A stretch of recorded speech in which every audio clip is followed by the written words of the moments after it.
session de travail était importante. Nous avons récemment attribué les droits de commercialisation à l'UAR pour toute la zone subsaharienne et pour les modes de diffusion en terrestre gratuit. Il était important de rencontrer les télévisions nationales pour leur rappeler leurs droits et les obligations qui vont avec les droits de diffusion, notamment de la prochaine Coupe d'Afrique des Nations. Principalement, c'est rappeler les droits qui ont été acquis par certaines des chaînes de télévision nationales qui ont déjà signé des contrats avec la CAF et l'UR, notamment les droits télé pour une diffusion sur leur réseau terrestre dans les limites de leurs territoires nationaux respectifs, l'exclusivité qu'ils ont pour les diffusions en direct sur leur réseau terrestre et leur rappeler notamment certaines obligations qu'ils ont vis-à-vis de la CAF, notamment sur les restrictions qu'ils devront mettre en place pour éviter toute autre diffusion que des diffusions sur leur réseau terrestre, notamment pas de diffusion sur satellite, pas de diffusion sur les réseaux sociaux, sur les sites web. Et nous avons vu tout un tas d'autres obligations, notamment concernant les partenaires marketing de la CAF. Ça s'est fait en plusieurs étapes. Tout d'abord, nous avons lancé un appel d'offres pour désigner une agence pour la commercialisation des droits sur toute la zone subsaharienne. Donc ça concerne une quarantaine de pays.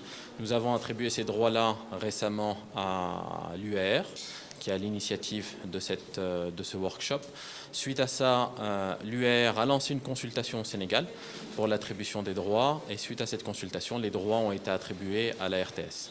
Notamment, un des points qui a été rappelé pendant cette session de travail, les contrats qui sont signés avec la CAF imposent aux détenteurs de droits qu'ils ne sous-licencient pas les droits qu'ils ont acquis auprès de la CAF. Donc non, il ne sera pas possible pour la RTS de sous-licencier ces droits-là à un tiers. Il faudra forcément que ça passe par la CAF. En ce qui concerne les droits radio, là aussi, il faut contacter la CAF à travers son agence Lagardère Sport.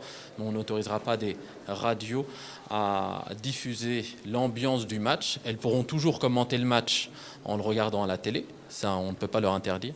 Mais en revanche, un des droits qui appartient à la CAF, c'est le son d'ambiance du stade. Ils ne pourront pas diffuser le son d'ambiance du stade d'un quelconque match.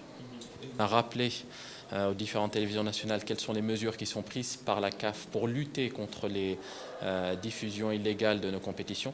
Et notamment, on demande aux différentes télévisions nationales qui connaissent très bien leurs réseaux sociaux locaux, de nous remonter tout lien qui diffuserait nos matchs. Derrière, nous, à travers des prestataires techniques, on se charge de les faire arrêter. Et la CAF se réserve le droit de prendre des mesures contre certains de ses membres si notamment des télévisions nationales pirataient les signaux de nos compétitions. Ça peut aller jusqu'à l'élimination de l'équipe nationale en question et l'interdiction pour cette équipe nationale de participer au prochain tournoi. Il faudra notamment veiller à ce que aucune association ne soit faite entre nos compétitions et des partenaires commerciaux qui ne sont pas aujourd'hui sponsors de la CAF, mais toute demande doit être faite auprès de la CAF qui l'analysera, y répondra favorablement ou non, en considérant notamment que ceux qui organisent ce type de fan zone ont l'obligation d'utiliser le signal du détenteur de droit de la zone en question, par exemple ici au Sénégal, la RTS. Aujourd'hui, nous n'avons pas reçu de demande, mais nous avons rappelé notamment aux télévisions nationales de nous remonter les demandes dont ils auraient connaissance et nous les analyserons à la Confédération africaine de football et nous y répondrons favorablement ou pas.